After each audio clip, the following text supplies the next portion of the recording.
최고의 악이 뭐냐? 불신자의 죄가 아니라 신자들의 죄인데, 죄악의 사상을 가진 사람들이다.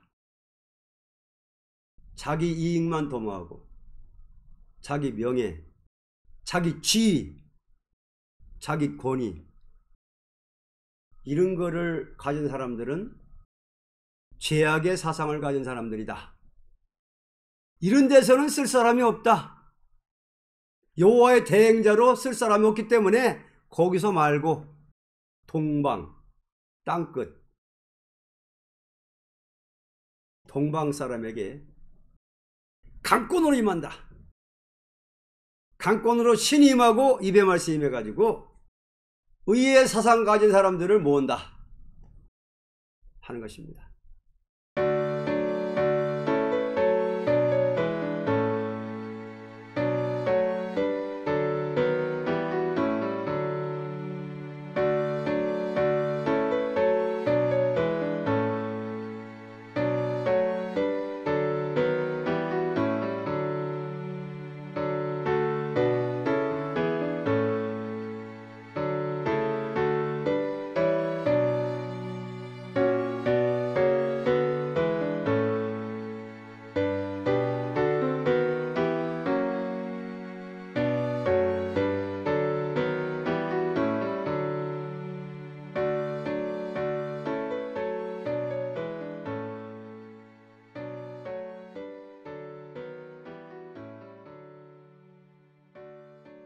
심판기에 최고의 악과 의.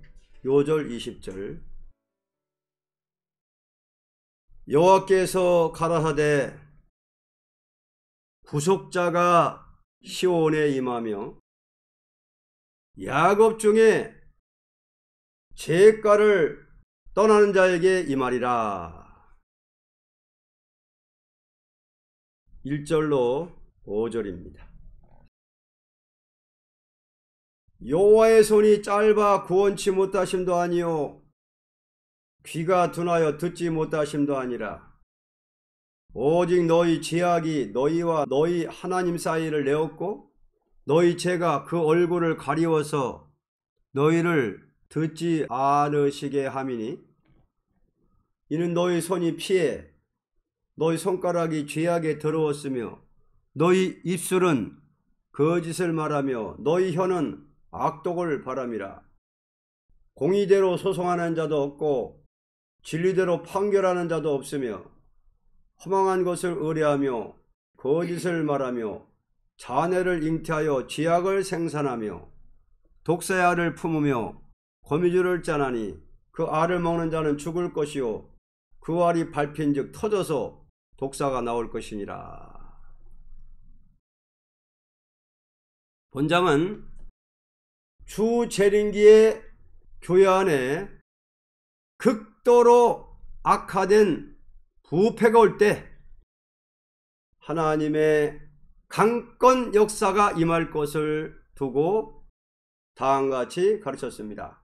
그들이 아무리 하나님을 공경한다 하여도 하나님과 죄악의 장벽을 막았으니 피를 흘리는 일, 거짓을 말하는 일, 악독을 바라는 일, 공의와 진리대로 판결하지 않고 허망한 것을 의지하며 거짓으로 잔해를 잉태하며 죄악을 생산하는 일, 이러한 부패가 있을 것을 가르쳤습니다. 이방인의 죄가 아니라 신자들의 죄라. 신자들의 죄거든요. 손을 더럽히면서 손들어 기도하면 들어줄까요? 입으로 거짓 증거, 그건 말이 안 되거든요. 적어도 우리가 하나님 공경하려면 손이 깨끗하고 입이 깨끗하고 마음이 깨끗해야지. 그거 손이 부정하고 입이 더럽고 마음이 더러워 가지고 무슨 예배가 됩니까? 이러한 사람들이 하나님을 공경한다고 하면서 교회 안에 이렇게 돼가지고 망한다. 극도로 부패가 온다 라는 것입니다. 그 다음 6절로 7절. 그 짠 것으로는 옷을 이룰 수 없을 것이요 그 행위로는 자기를 가려울 수 없을 것이며 그 행위는 죄악의 행위라 그 손에는 강포한 행습이 있으며 그 발은 행악하기에 빠르고 무지한 피를 흘리기에 신속하며 그 사상은 죄악의 사상이라 황폐와 파멸이 그 길에 끼쳤으며 이와 같은 자들은 죄악의 사상을 가진 자들이다 그 말입니다. 우리 하나님 공경하는 사람은 사상이 발라야 되는데 사상이 죄악의 사상이냐 의의 사상이냐 이겁니다. 벌써 믿는 사람이라도 형제를 사랑치 않는다면 벌써 죄악의 사상이지요. 자, 사상 문제다 그 말입니다. 죄악의 사상이냐 의의 사상이냐. 그래서 우리가 혹 정말 부족함이 있다 하더라도 사상만은 의의 사상을 가져야 됩니다. 남을 살려보겠다는 그 마음 그게 불타야지. 그게 없다면 그건 죄악의 사상이다 그 말이죠. 자기 이문 보겠다. 자기 이만 도모하고 자기 명예를 날리겠다. 자기 지위를 자기 이문 자기 명예 자기 지위 이건 다 죄악의 사상이다 그 말이죠. 그래서 어떻게 하든지 남을 살려보겠다는 사상이 마음에 불타게 되면은 그 사람은 하나님 볼 때 의의 사상이라고 보는 겁니다. 근데 그게 없다면은 다 죄의 사상이란 말이죠. 그 다음 8절. 그들은 평강의 길을 알지 못하며 그들이 행하는 곳에는 공의가 없으며 굽은 길을 스스로 만드나니 무릇 이 길을 밟는 자는 평강을 알지 못하느니라.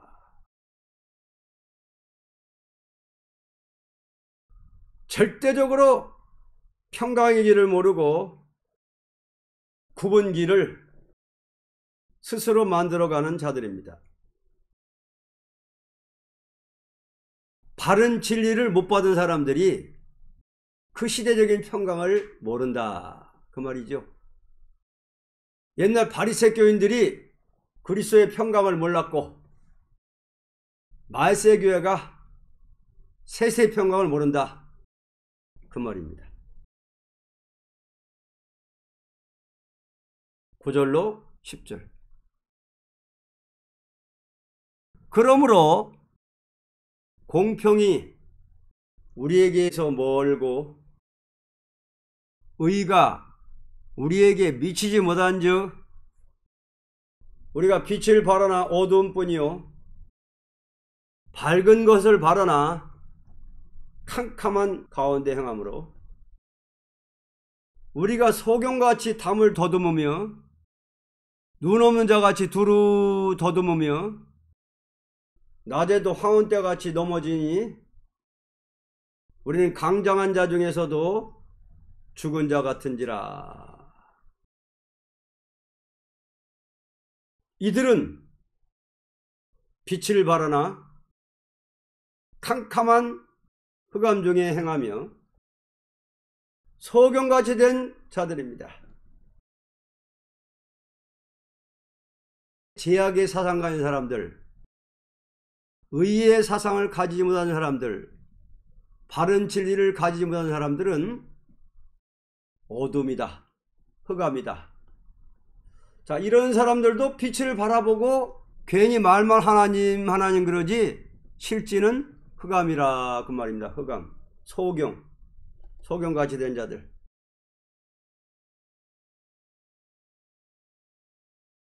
11절 우리가 곰같이 부르짖으며 비둘기같이 슬피 울며 공평을 바라나 없고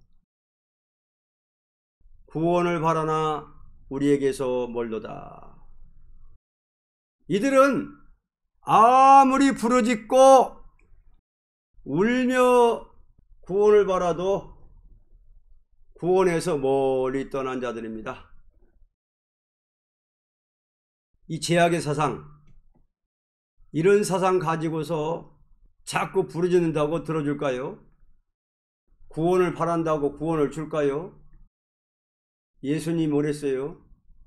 바리새 교인들 보고 너희가 하늘에 오를 듯 싶으냐? 음부에 떨어지리라 그랬단 말입니다. 근데 자기네는 구원받는다는 거죠. 이건 사상에 발라야지 구원이지 하나님 편에 속한 사상이 아니고 하나님과 대적이 되는 사상 가지고 자기네도 구원받는다고 구원이 되나요? 말이 안 된단 말이죠. 그러니까 구원받을 사상, 의의 사상을 가져야지 악의 사상 가지고 신자들이, 종들이 자기 이익만 도모하고 자기 명예, 자기 위신, 자기 위 그런 걸 갖고서 암만 부르짖어도 영육구원을 못 받는다. 그 말이죠. 그 다음 보겠습니다. 12절로 15절 대저 우리의 허물이 주의 앞에 심히 많으며 우리의 죄가 우리를 쳐서 증가하오니 이는 우리의 허물이 우리와 함께 있음이라 우리의 죄악을 우리가 아나이다. 우리가 여호와를 배반하고 인정치 아니하며 우리 하나님을 쫓는 데서 돌이켜 포악과 패역을 말하며 거짓말을 마음에 잉태하여 바라니 공평이 뒤로 물리침이 되고 의가 멀리 섰으며 성실이 거리에 엎드러지고 정직이 들어가지 못하는도다. 성실이 없어짐으로 악을 떠나는 자가 탈취를 당하는도다. 여호와께서 이를 감찰하시고 그 공평이 없은 것을 기뻐 아니하시고 이들은 허물과 죄를 짓는 일은 여호와를 배반하고 인정치 아니하며 포악과 패역과 거짓말을 마음에서 잉태하여 바라니 그들이 하는 일은 성실과 진실을 없이 하고 악을 떠나는 자를 축출하는 자들입니다. 옳게 나가는 사람이 의의 사상을 가진 사람들이 거기서 쫓겨난다 그 말이죠. 쫓겨나야 된다는 거예요. 그 말입니다. 이러한 단체에서 이러한 교회 여기서 악을 떠나는 자가 탈취를 당한다는 것입니다. 옳은 말하면 일할 수가 없다 그 말이에요. 옳은 말하고 옳게 나가려는 사람이 거기서 쫓겨나게 된다 그 말입니다. 쫓겨난다. 그러니까 바른 진리를 가진 사람들은 옳게 말하기 때문에 옳은 말하기 때문에 그들과는 같이 있을 수 없다는 거예요. 그냥 쫓겨난다는 거예요. 악을 떠나는 자를 축출하는 자들이다. 의의 사상 가진 사람들은 옳은 말을 하고 바른 말을 하기 때문에 축출한다는 거예요. 축출. 쫓아낸다는 거예요. 쫓아내. 그 다음 16절로 17절 사람이 없음을 보시며 중재자 없음을 이상히 여기셨으므로 자기 팔로 스스로 구원을 베푸시며 자기의 의를 스스로 의지하사 의로 호신경을 삼으시며 구원을 그 머리에 써서 투구를 삼으시며 보수로 속옷을 삼으시며 열심을 입어 겉옷을 삼으시고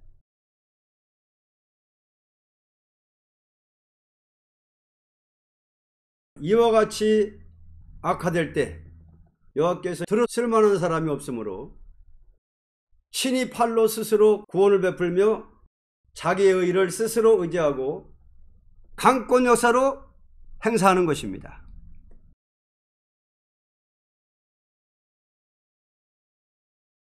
사랑이 떠나고 은혜가 떠나갔는데 여기 하나도 쓸 사람이 없다는 거죠.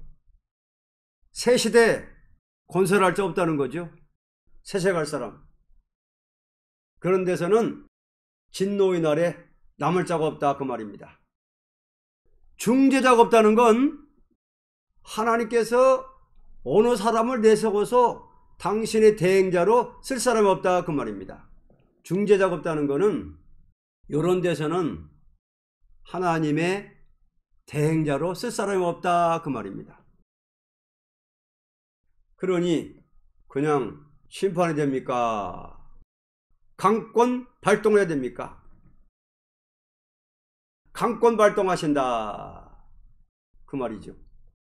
자, 하나님이 스스로 구원을 베푸시고 스스로 자기 의를 의지하여 다 강권 역사로 된다 그 말이죠. 그러니까 생소한 입술과 다른 방언으로 하신다. 자, 그런 데서는 대행자로 쓸 사람이 없기 때문에 다른 데서 생소한 사람, 생소한 입술과 다른 방언으로 하나님의 대행자로 쓰신다 하는 것입니다. 강권 역사로. 하나님 부득불 강권 역사로 들었을 수밖에 없다 그 말입니다. 그런데 어떤 사상 가진 사람, 의의 사상 가진 사람들, 사상이 의의 사상 가진 사람들, 옳은 진리를 받은 사람들, 그 중에서 이제 딱 먼저 대표로 쓰는 것입니다. 성직자가 목사, 장로, 전도사 이런 사람들이 다 부패했다면은 그 사람들을 말고 다른 사람이라도 강권으로 들었어야지요. 그러니까 하나님의 강권 역사가 임한다 그 말입니다. 강권 역사가 임한다. 어디로? 동방 땅끝으로. 자, 마치 새 시대 갈 사람이 없단 말이죠. 이런 데서는. 그러니까 강권으로서 당신의 종을 들어서 쓰는 일이 생기리라 그 말입니다. 그럼 어떻게 강권 역사 하시는가 보겠습니다. 그 다음 18절 그들의 행위대로 갚으시되 그 대적에게 분노하시며 그 원수에게 보응하시며 섬들에게 보복하실 것이라. 그때에 행위대로 갚으시고 분노하시어 원수를 갚아줄 때입니다. 구원해 주는 데는 심판이죠. 원수 갚는 날이다 그 말이죠. 그럼 강권으로 구원받을 사람 구원 역사 하는 데는 반드시 심판을 내린다 그 말입니다. 세상에다가 강권으로 구원받을 사람 구원하고 강권으로 심판한다. 그 다음 보겠습니다. 19절 서방에서 여호와의 이름을 두려워하겠고 해도는 편에서 그의 영광을 두려워할 것은 여호와께서 그 기온에 몰려 급히 오르는 하수같이 오실 것이미로다. 이때에 서방과 동방으로 중심하여 역사시대에 해도는 편에서 영광을 두려워하게 되는 것은 여호와께서 급히 오르는 하수같이 강하게 임하시기 때문입니다. 그래서 하나님께서 친히 강권 역사하시는 데는 이 원수가 없는 날이 될 때, 그때는 서방에서는 이름을 두려워하고 동방 해도는 편에서는 그 영광을 두려워할 것은 급히 오르는 하수같이 동방으로 역사 임한다, 그 말입니다. 동방 해도는 편으로. 그러면 동방으로 영광이 임하는 데는 어떤 역사가 동방으로 올 것이냐 하는 것을 쭉 말씀합니다. 그 다음 20절. 여호와께서 가라사대 구속자가 시온에 임하며 야곱 중에 죄가를 떠나는 자에게 임하리라. 구속자가 시온에 임하되 죄가를 떠난 자에게 임한다는 것입니다. 이것은 재림의 주를 영접하는 것을 가르친 것입니다. 죄가를 떠난 자에게 임한다. 은혜 시대는 죄인을 부르러 오셨지만은 재림의 주님은 죄가를 떠난 사람 데리러 오신다. 재림의 주는 죄가를 떠나는 사람 데리러 오신다, 그 말이죠. 여러분들 마음 가운데 죄질 마음이 있는데 억지로 죄 안 짓고 다니는 사람 예수 영접할 수가 있습니까? 겉으로는 계명을 지켰다 하더라도 마음에 음욕이 있으면 벌써 그 사람은 예수님 영접 못합니다. 그러니까 주님께서 산상보훈에 본다면 여자를 보고 음욕만 먹어도 음란죄, 아무리 남을 사랑했다 하더라도 마음 가운데 남을 미워하는 마음이 있다면 재림의 주를 맞이할 수 없다는 것입니다. 주여 주여 주여 주여 해도 안 된다. 난 너희는 모른다. 불법을 행하는 자들아 떠나가라.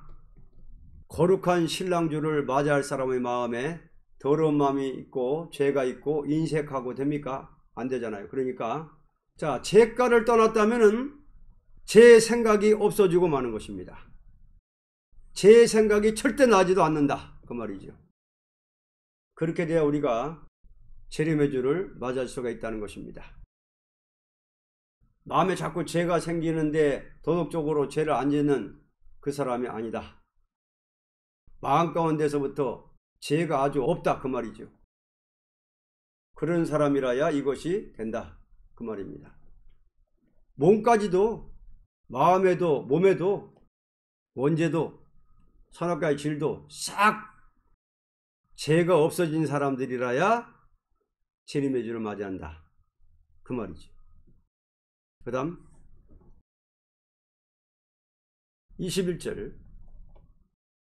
여호와께서 또 가라사대 내가 그들과 세운 나의 언약이 이러하니 곧 네 위에 있는 나의 신과 네 입에 든 나의 말이 이제부터 영영토록 네 입에서와 네 후손의 입에서와 네 후손의 후손의 입에서 떠나지 아니하리라 하시니라. 여호와의 말씀이니라.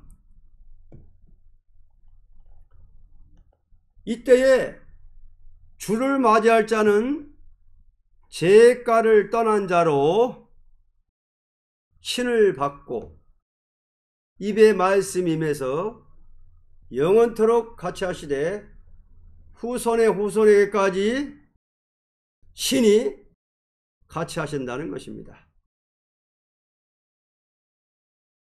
그러면 동방으로 영광이 임하는 데는 동방 사람에게 신이 임한다는 거죠. 그 입에다 말씀을 준다는 거죠. 그럼 중동에서 동방이라면 우리 대한민국이 아닙니까? 입술에 말씀이 임했다는 게 뭐 잘못입니까? 이 사람이 입으로 불러 책 내는 게 성서적이요, 성서적이 아니요? 이 말씀대로 그렇잖아요. 이 사람이 얼마든지 입만 열면 책자가 나온다는 거, 그것이 있어야 말세 역사다 그 말이죠. 그래서 한 사람에게, 동방 사람에게, 한 사람에게 입에 말씀이 와 가지고 그것으로 새 시대 이루어진다 그 말입니다.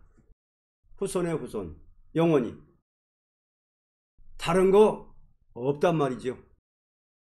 제가 저 빈민굴에 가서 기도할 때 내 입술이 진동할 적에 이상하게 혀끝이 자꾸 동하거든요. 전에는 나는 은혜 받아야 손가락 하나 동해본 일이 없었어요. 그런데 어떻게 된 노릇인지 뒤따 오그라지는데요. 살살살살 하는데 나는 몸도 한번 들썩 안 해봤어요. 그런데 그때는 혀끝이 자꾸 탁탁탁탁 돌아가거든요. 어떤 집에 가서 제가 나 혼자 좀 앉아서 쉬려고 막 들어가 앉아서 이렇게 하는데 혀끝이 딱딱딱딱딱 떨려와요. 아니 이거 뭐 평생 동안 내가 은혜 받아야 원 손가락 하나도 안 내들렀는데 무슨 귀신이 오나, 이거 빈민굴에 무슨 귀신이 오나. 그래 입을 딱 틀어막았어요. 틀어막아도 자꾸 혀가 논단 말이요. 자, 이거 뭐 이상하잖아요. 입을 딱 틀어막고 있어도 자꾸 혀가 썰렁썰렁 하는 거 뭐이 와서 안 왔어. 아 그래, 입을 척 여니까 혀끝이 딱딱 떨며 막 탁 나와요. 나오면서 책을 쓰라는 거예요. 말씀의 칼 책 받아 써라. 그때는 착 그렇게 신기한 설교가 척 나오거든요. 그때부터 지금까지 그겁니다. 써라 하면 분만 들면 그냥 단번에 책자가 나오거든요. 그럼 이 사람을 통하여 수많은 책자가 나온 것이 여러분에게도 필요합니까? 필요치 않습니까? 그러니까 입에 말씀이 왔다는 자체가 이단이라니. 그럼 이게 이단이요? 그러면서 입에 말씀이 그걸로써 끝이라는데, 내가 그렇게 입에 말씀이 와 가지고서 좀 몇 달 그러다가 쓰지 못했다면 모르겠지만은 이거 1967년 10월 달에 왔는데 이게 몇 해입니까?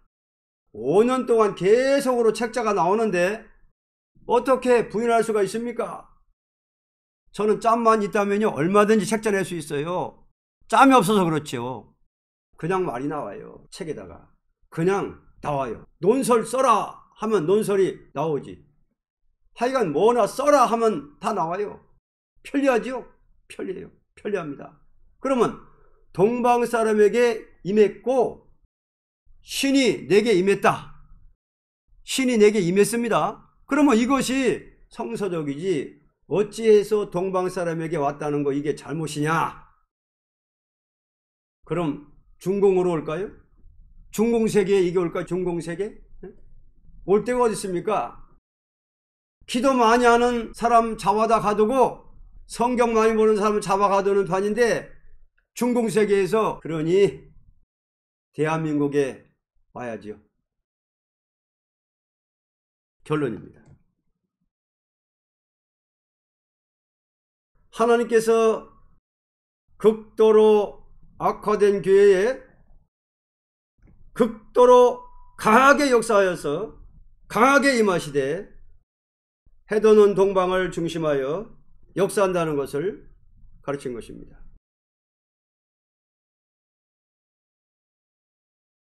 59장은 심판기에 최고의 악과 의의를 말씀했습니다. 최고의 악이 뭐냐? 불신자의 죄가 아니라 신자들의 죄인데 죄악의 사상을 가진 사람들이다. 자기 이익만 도모하고 자기 명예, 자기 지위, 자기 권위 이런 거를 가진 사람들은 죄악의 사상을 가진 사람들이다. 이런 데서는 쓸 사람이 없다. 여호와의 대행자로 쓸 사람이 없기 때문에 거기서 말고 동방, 땅끝, 동방 사람에게 강권으로 임한다. 강권으로 신이 임하고 입의 말씀이 임해가지고 의의 사상 가진 사람들을 모은다 하는 것입니다. 그래서 양심 사상이 의의 사상이냐 악의 사상이냐 딱 갈라져 버립니다. 싹군들이냐 참종이냐. 한 사람에게 먼저 의의 사상 가진 동방 땅끝 종에게 먼저 강권 역사 임한다. 강권 역사 임한 게 뭐냐?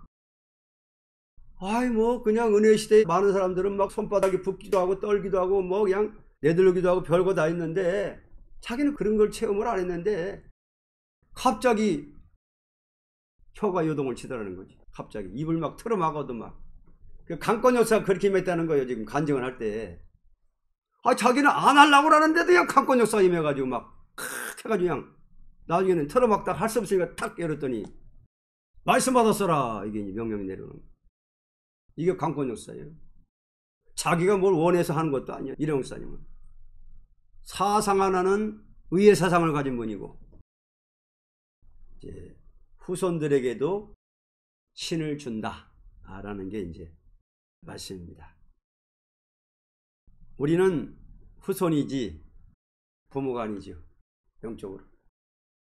그 대표에게 준 그 역사를 후손과 후손에게 준다고 그랬으니까 이제는 우리 차례입니다.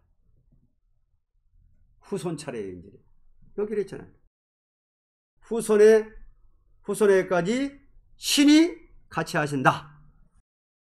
이제는 그 역사를 이제 우리가 이제 딱 우리에게 올 때도 강권 역사로 올 거예요. 우리에게 올 때도 그 역사가. 그래가지고 60장 보면 일어나 빛을 발하라. 일어나라 빛을 발하라 할 때에 세상은 캄캄한데 영적의 감이 동방에서부터 빛의 역사가 나타나가지고 빛을 발하라 하면서 나가니까 그냥 막 열방의 성도들이 이 빛을 따라서 말씀한 동방나라를 향해서 은금을 싣고 자녀를 데리고 돌아오는데 다 후손들이지. 후손들. 14만 4천 수차면은 이제는 이방의 빛을 삼아 그랬거든. 그러니까 야곱의 지파들이 수차면은 그 다음에는 이방의 빛을 삼아가 이제 들어갑니다. 그러면 뭐 헬 수 없는 큰 무리가 이제 막 들어오는. 근데 그 많은 사람들 지파들 14만 4천의 조상은 이대영 목사님이요. 그거 무시하면 안 돼요. 후손이 대표가 되려면 안 되는 거예요. 질서가 망가져 버려요. 우리는 후손이요. 우리는 제자예요. 심판계 최고의 악과 의였습니다.